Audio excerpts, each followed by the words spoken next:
All right, we're gonna give this a go.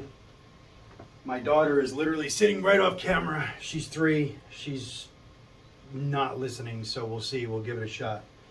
Basically, the reason why I'm making this video is to give anyone kind of a 101. This is about as basic as it gets as far as like arm wrestling lifts and things of that nature, to try to condition the specific muscles that we use for arm wrestling. I'll tell you what I do as far as general strength, but that's going to be up to you. You want to do squats, do squats. You want to do, rows, do rows. You want to do pull-ups, do pull-ups. Whatever you want to do, that's fine. I'll just tell you what I do, because I try to choose exercises that are going to either directly transfer to the table or help me stabilize parts that are directly transferring to the table.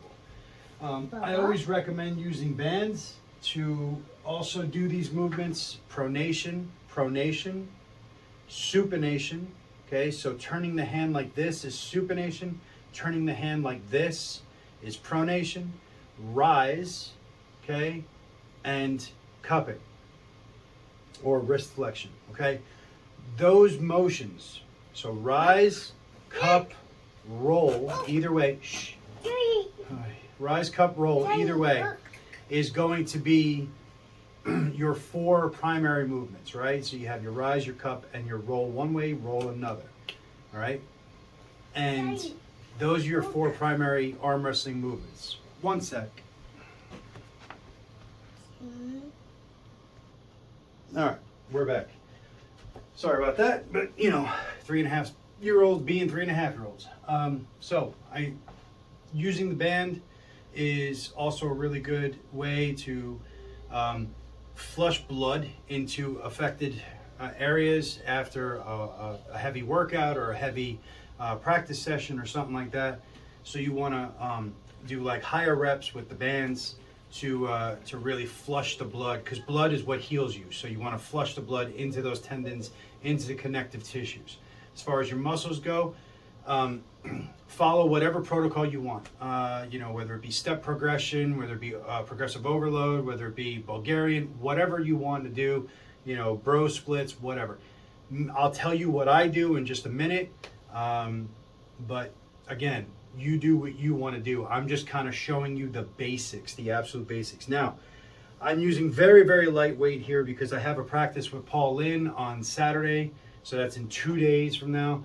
I'm looking to completely rest right now so that I can be on the table longer, so I can learn more, okay? So I'm using 5 pounds on this. This right here, a karate belt, martial arts belt, judo belt, whatever you want to call it, I don't really care, is probably the most versatile tool, handle, implement for arm wrestling that you could possibly do. You could literally do all of the movements that you need to do with just the karate belt, okay? Some easier than others, but you could literally do them all with just the karate belts. All right, so pronation.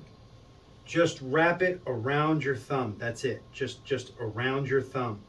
Okay, lock your pronation in a vertical position like that. Okay, and then what you do is when you lift it up and you put it down. Or you can lift and do pulses, whatever you want to do. Or you can lift and do curls with it.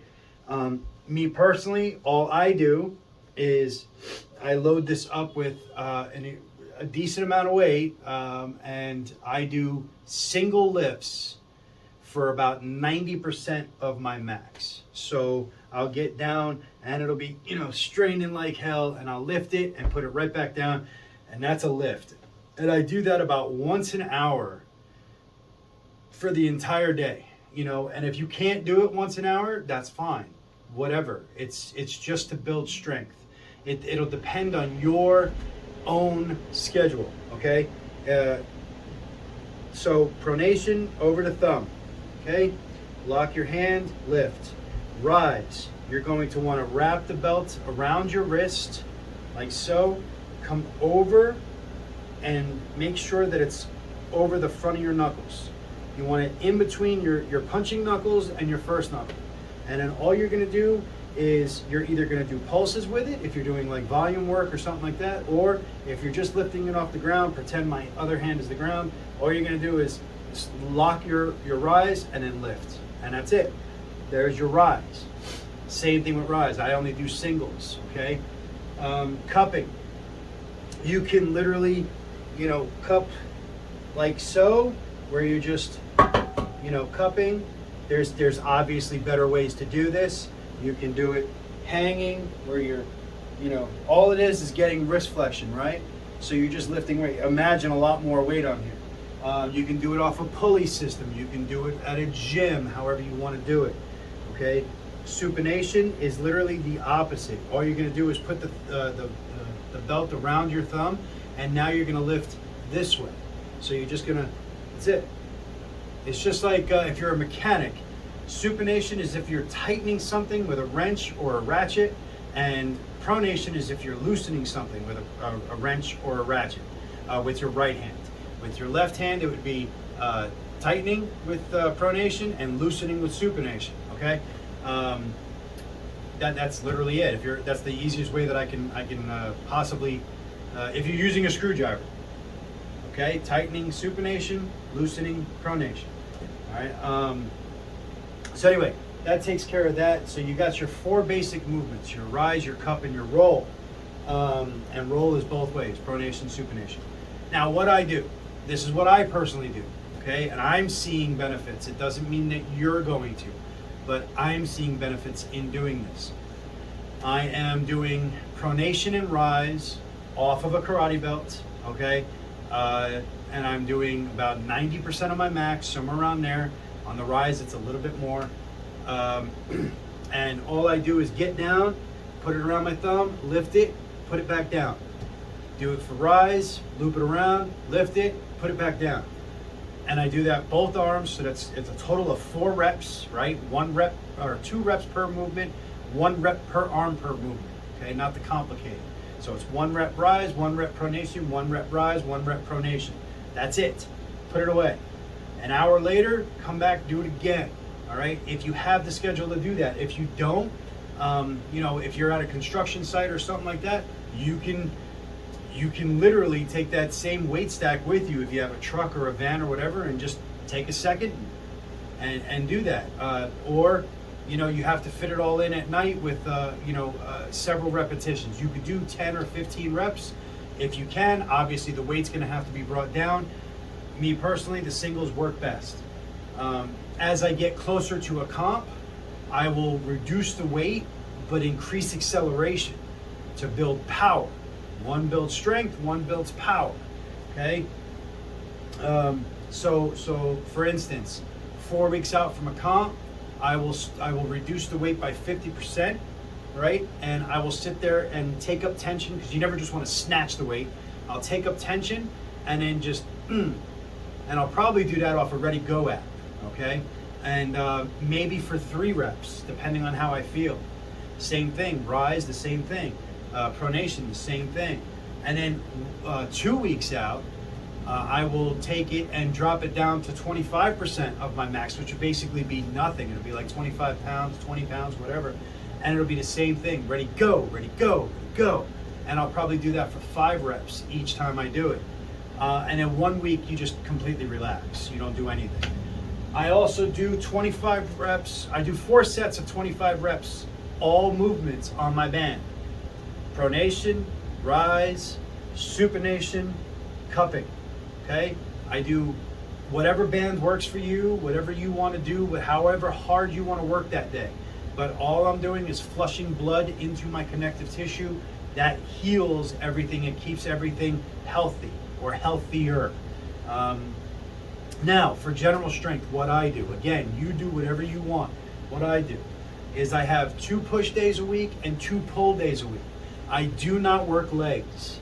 The only leg work I get is when I hop on cardio and I do bike work or treadmill work or anything like that, and just naturally hauling around 200 plus pounds. That's it. I don't do legs anymore. Every now and again, if I feel like it, I will, just for the hell of it, but it isn't part of my routine.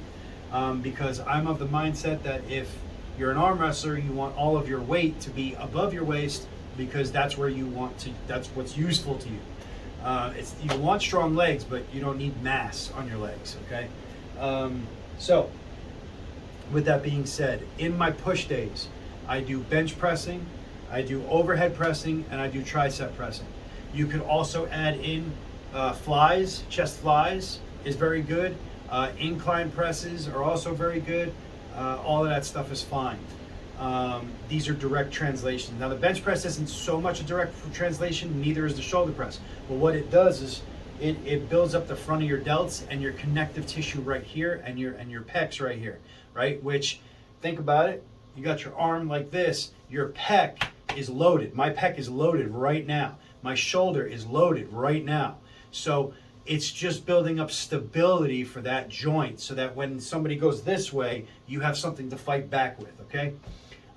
So it's not gonna like make you a better arm wrestler, but it will make you a better connected arm wrestler or a more connected arm wrestler.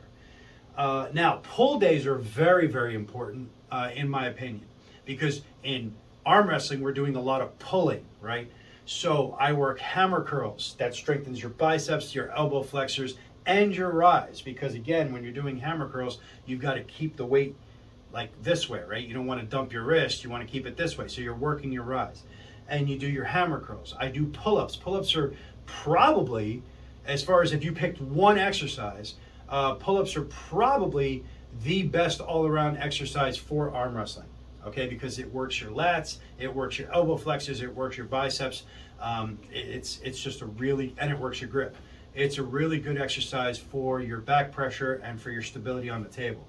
And I also do either one arm rows or inverted rows. Inverted rows is when you lay down and you grab onto a bar or something like a table or something and you pull yourself up. So you're laying down and you pull yourself up. Make sure to get that stretch and then pull yourself back up. That's an inverted row. Or obviously a one-arm row where you're doing that. If you're at a gym, you can do seated rows, you can do supported rows, anything like that. Rows, hammer curls, pull-ups, all very, very good workouts for increasing your arm wrestling strength. But as far as actual 100% carryover, it's the pronation, it's the supination, it's the cupping, and it's the rise. Those are your 4 movements for 100% carryover that you will use 100%. You strengthen those up, you will see a difference on the table. The trick is it takes a very long time to strengthen those up. You can increase your curl or your bench press by 10, 15, 20, 25 pounds in the same time that you can increase your rise by maybe 2.5. So, you know, it's just the way it works. But that 2.5 means a lot on the table. All right, so that's a 101, right? That's a basic, you know, just get your foot in the door type of stuff. I hope this helped, and I appreciate you guys. Take it easy.